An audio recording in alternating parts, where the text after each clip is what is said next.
Amigos, seguidores de este su canal El Derecho para el Pueblo, un gusto estar de nuevo con ustedes, hoy con un tema muy importante, la sucesión intestada con cónyuge o compañero sobreviviente, lo que jurídicamente sería sucesión ad intestato con cónyuge superstite, pero pues realmente es eso, la sucesión cuando muere uno de los compañeros o de los cónyuges, no deja testamento y le sobreviven sus herederos legítimos en cualquiera de los órdenes y su cónyuge. Entonces, para que el cónyuge pueda hacerse partícipe de esta sucesión y obtener los derechos patrimoniales, se requiere primordialmente que aporte entonces a la sucesión el registro civil de matrimonio. Ojo que estoy diciendo registro civil de matrimonio, porque suele suceder que se casa la pareja por la Iglesia Católica, para dar un ejemplo, porque tienen validez en Colombia también los matrimonios que se hagan por las iglesias que tienen concordato con el Estado, que tienen por lo tanto personería jurídica y su matrimonio da también los efectos civiles. En estos momentos hay como unas 12 o 13 iglesias aparte de la católica que tienen ese concordato, por lo tanto los derechos que me acuerde así, por mencionar algunas, Casa sobre la Roca, la Iglesia Adventista del Séptimo Día, la Iglesia Cuadrangular, la Iglesia Pentecostal Unida y otras que se me escapan. El matrimonio por esos ritos también es válido en Colombia y tiene los efectos civiles que los del matrimonio católico. Pero todos esos documentos hay que registrarlos, hay que llevarlos a registrar en la registraduría con el fin de que en el certificado, en el registro civil de nacimiento de la persona, pues quede la nota marginal que diga que desde tal fecha es casado con fulano de tal. Y esto lo legitima para hacerse partícipes de la sucesión. En el caso de los compañeros permanentes, pues habrá que aportar el acta de conciliación, si es que decretaron o declararon esa unión marital de hecho en un centro de conciliación de los autorizados, o la escritura de donde declararon la unión marital de hecho en una notaría, o la sentencia de un juez, porque es que estando en vía también los jueces pueden dictar sentencias declarando la unión marital de hecho, porque a veces los señores conviven con una señora, tienen hijos, se quieren hacer los locos y no legalizan la unión marital de hecho. Entonces, esa compañera puede acudir al juez para que, previo a un proceso donde actuarán unos testigos, se presentarán pruebas, y si hay hijos, pues es la prueba máxima. Entonces, el juez decreta esa unión marital de hecho y así pues se tiene el derecho legítimo. Es muy común ver la parejita que se va a viven 20, 30 años, tienen sus hijos, viven felices, pero nunca declararon la unión marital de hecho y muere uno de los compañeros. Entonces ahí es donde viene el problema, porque pues con qué documento se va a hacer partícipe de la sucesión si no hay nada. Pero no se preocupe, mi amigo viudita, mi amiga viudita, que quedó sin ese documento, aún tiene una última oportunidad para hacerse partícipe de esa sucesión, y es demandar a los herederos legítimos para que el juez declare que hubo una unión marital de hecho con esa persona y por lo tanto nació una sociedad patrimonial y así se pueda hacer partícipe de la herencia, de la repartición de los bienes. Pero ojo, en tratándose de unión marital de hecho, solo existe un año para hacer ese proceso, un año. Si se pasa el año y no hicieron ninguna gestión, ya el cónyuge, el compañero permanente pierde los derechos patrimoniales. Entonces hay que hacerlo. Recomendación, bueno, dejar los 9 días del novenario, quizá un mes, e inmediatamente impetrar la demanda.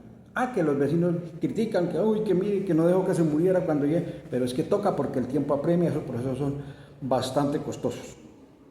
Lo maluco es que ahí toca es demandar a los herederos legítimos, o sea, la cónyuge tendría que demandar a sus hijos, si tenían hijos. Entonces ya los hijos dicen, no, pero mi mamá demandándonos, pero lastimosamente ese es el único procedimiento una vez ha muerto uno de los dos compañeros. En cuanto a los cónyuges, sí se puede colocar en cualquier tiempo la sucesión, pero no se confíen del todo, amigos, porque muchas veces muere uno de los padres o los dos y los otros hermanos dejan a una hermanita ahí, el más pobre o el que se quiso quedar en el pueblo, ahí en esa casa, sin ningún documento. Entonces, por ahí a los 11 años, 10 años, vamos a hacer la sucesión, hermanitos. Entonces ese hermano puede decir, ¿cuál sucesión? Si esto es mío, yo llevo 10 años aquí pagando impuestos, haciendo mejoras.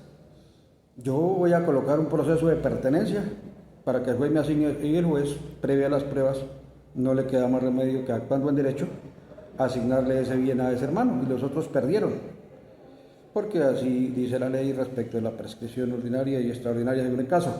Entonces, muy atentos a esa situación.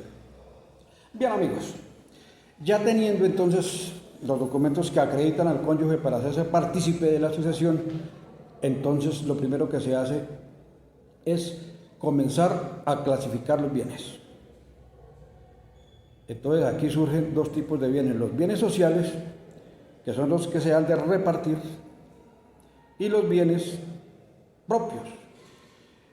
Los bienes sociales se dividen en dos, y a cada cónyuge le toca la mitad, el 50%. Es lo que jurídicamente se llaman los gananciales, pero aquí en términos de derecho para el pueblo, pues es la mitad que le toca a cada uno.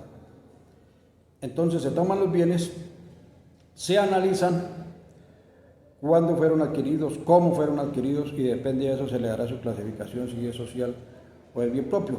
Ahora, si nos queda el tiempo, vamos a ver un ejemplo práctico y sencillito de eso. Entonces se toman los bienes sociales, se dividen por dos y se sacan los gananciales, que es lo que le toca a cada uno. Y ahora sí, nos vamos a la sucesión. Entonces, los bienes sociales más los bienes,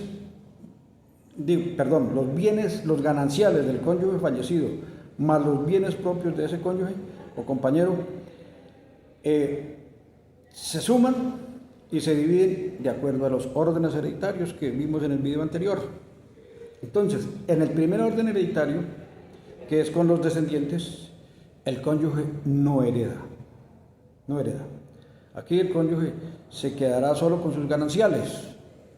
A la herencia del finado no contempla, a menos que renuncie a sus gananciales y se vaya por porción conyugal, pero es un tema que no quiero adentrar porque será objeto de un próximo video. Bien, entonces pasamos al segundo orden. Démosle que no tuvo, el difunto no tuvo hijos, no hay tampoco nietos. Ojo que estoy diciendo hijos o nietos, no hijos y nietos, porque si hay hijos, los nietos no heredan, y si hay nietos, los bisnietos no heredan. ¿Sí? También son excluyentes uno entre otros. Bueno, ¿qué pasó a segundo orden la sucesión? Entonces, en el segundo orden es con los ascendientes, como ya lo hemos visto, o sea, los padres, los abuelos, los bisabuelos. En este orden sí hereda el cónyuge. ¿Y cómo hereda? Pues la herencia del finado se divide en partes iguales entre los herederos, entre los padres y la señora, la cónyuge sobreviviente o la compañera sobreviviente. Si los dos están vivos, pues se hacen tres partes, y entonces aquí lleva la cónyuge el 50% de sus gananciales más una parte de la herencia del finado, que no tiene los padres, pero tiene los 4 abuelos, que puede suceder. Bueno, entonces la herencia tendrá que dividirse en 5 partes, y a la cónyuge le corresponde una partecita de esas, la otra para sus abuelos. Y así sucesivamente, si hay bisnietos, pues no creo, pero puede darse. Bueno, pero entonces vamos al supuesto de que no tuvo ascendientes tampoco el finado, ya no tiene padres. Entonces la herencia se va a los hermanos. Tercer orden hereditario. En este orden hereditario es donde mejor le va al cónyuge o compañero permanente, porque aquí el 50% de la herencia le corresponde al cónyuge o compañero permanente y el otro 50% se lo dividen entre los hermanos del finado. Que son 10 hermanos, que es una familia paisa, numerosas son las familias paisas. Listo. Son 800 millones de herencia, entonces ella coge 400 y los otros 400 divídaselo entre los 10 hermanos del finado. Y hasta aquí llega la participación del cónyuge en la herencia, porque dice la norma que si no hay hermanos, la herencia será 100% del cónyuge. Y si no hay cónyuge, la herencia será 100% de los hermanos. Entonces, pues, eso da evidencia de que aquí no hay lugar a cuarto orden.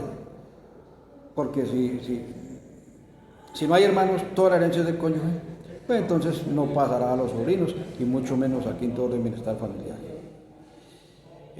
Bien, amigos, como parece que tenemos tiempito, vamos a ver entonces un ejemplo práctico de cómo es que se distribuye esta herencia. Por favor, siguen el puntero. Voy a señalarlo aquí ya que tenemos un excelente tablero.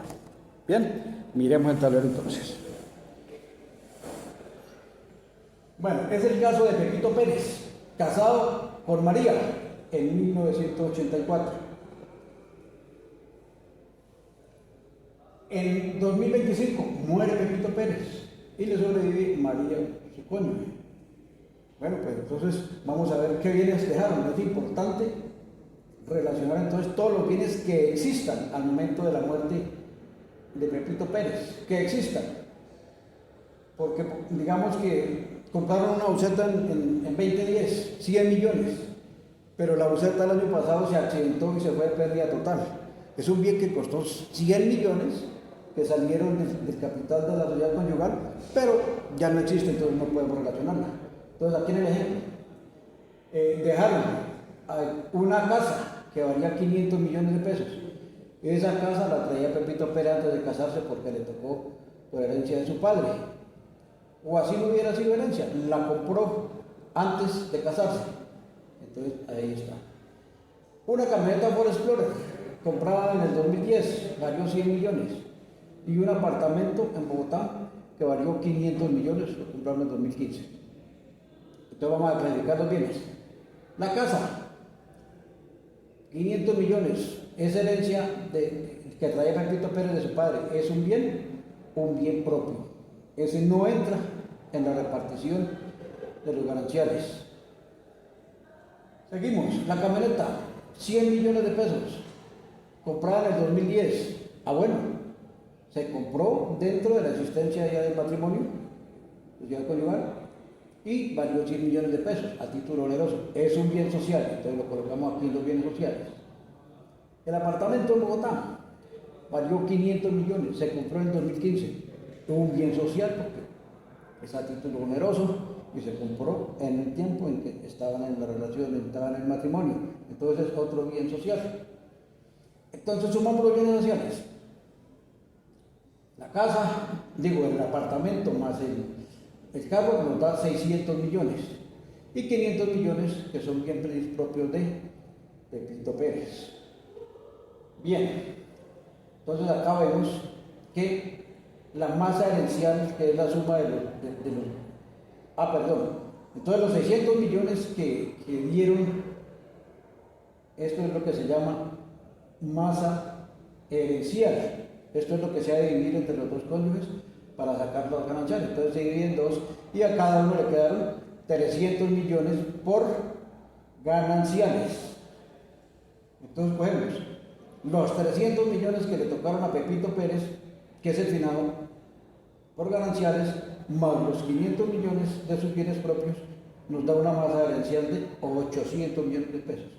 Estos 800 millones de pesos es los que vamos a repartir de acuerdo a los órdenes hereditarios. Entonces volvemos a los órdenes hereditarios del video anterior. Por ahí hay un señor que no ha aceptado los órdenes hereditarios, no, estos son lo que se llama de orden público, de obligatorio cumplimiento. Entonces, el primer orden lo habíamos visto que es con los descendientes. Entonces, en este primer orden, el cónyuge, como ya lo hemos dicho, no hereda nada. No hereda porque todo es de los hijos, o de los nietos, o de los bisnietos. Y aquí entonces el cónyuge se quedará solo con sus 300 millones de gananciales. Bueno, pero que no tuvo descendientes el finado Pepito Pérez. Entonces pasa la herencia a sus ascendientes, segundo orden, padres, abuelos y bisabuelos. En este orden sí hereda ya el cónyuge, compañero permanente. Y entonces ahí la herencia se divide en el número de cabezas. Si tienen los dos padres vivos, pues entonces se harán 3 partes y a la cónyuge o compañera permanente le va a tocar una parte igual. Si digamos que tiene los dos padres, pues se hacen las 3 partes y a ella le corresponde una parte igual, más sus 300 de gananciales, porque esos son de ella. Bueno, pero que no tiene los padres, pero tiene vivos los 4 abuelos. Ya entonces esta más ganancial de los 800 se tendrá que dividir entre 5 y a la cónyuge le corresponde una partecita de esa, ya le toca menos, pero ahí tiene su parte, más sus gananciales. Bueno, pero que no haya ascendientes, listo. La herencia se va al tercer orden, que son con los hermanos. Aquí en el tercer orden sí es donde le da mejor al cónyuge, porque aquí el 50% de la herencia es del cónyuge y el otro 50% de los hermanos. Aquí en el caso tenemos que son 800 millones. Entonces, el cónyuge cogerá 400 millones y los otros 400 millones se lo dividen entre los 10 hermanos de Pepito Pérez. Si hay un hermano aquí que no es de doble conjunción de padre y madre, pues ese hermanito recibe la mitad de los otros, cosa que me parece ilógica, porque si ya la ley dijo que los hijos todos reciben igual, entonces ¿por qué discriminarlo aquí en el orden con los hermanos? Pero esa es la ley y hay que cumplirla. Dice la ley que de no haber existir hermanos, el 100% de la herencia será del cónyuge, y de no existir cónyuge, el 100% será de los hermanos. Lo que quiere decir que no habrá ninguna posibilidad de pasar al cuarto orden ni en el quinto orden. ¿Ya? En conclusión, el cónyuge y el compañero permanente heredan en el segundo y en el tercer orden.